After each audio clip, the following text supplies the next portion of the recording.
Naging option ka na ba?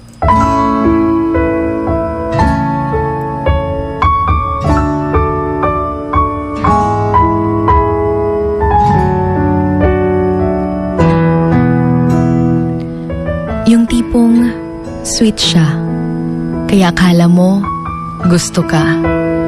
Pero yun pala, bored lang siya, kaya ikaw ang kinakausap niya. Yung hindi ka pwedeng magalit o magtampo dahil wala kang karapatang gawin ito.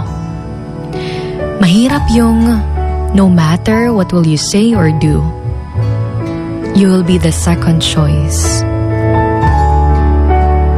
Yung mahirap pa is yung nararamdaman mong you're not anyone's first choice.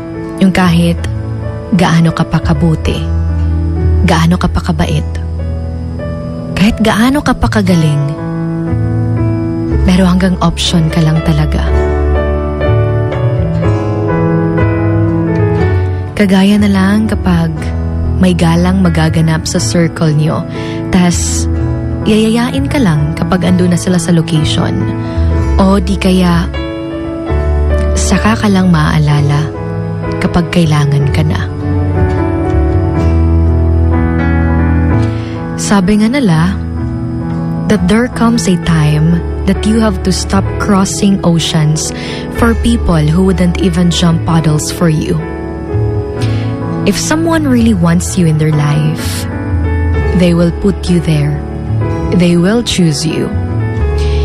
And remember that you shouldn't be fighting for a spot.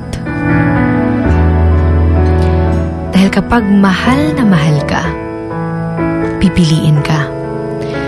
That person will never make you feel that you are not special. Yung kahit maliit na bagay lang, he or she is very happy to share it with you. Remember that if someone treats you like an option, leave them like a choice. You shouldn't be in a relationship if your partner is in love with someone else.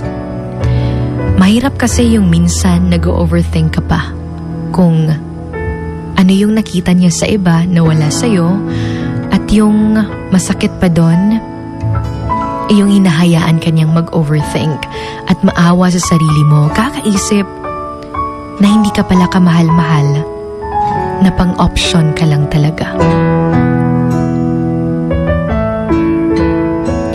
Another thing to remember is to never be someone's sometimes. Malalaman mo rin naman kasi kung prina-prioritize ka talaga.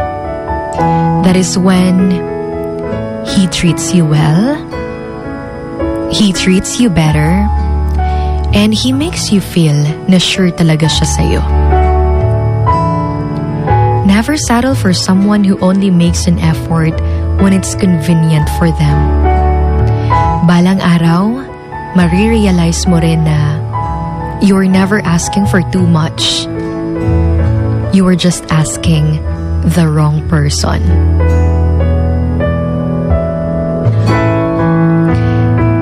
This is your hugot babe, Sugar Dolly, na nag-iiwan ng katagang. Don't settle for less just because it's available. Right here on 103.1 Wild FM, and this is Emotions Going Wild. Emotions Going Wild. Wild FM. Emotions Going Wild. Wild FM.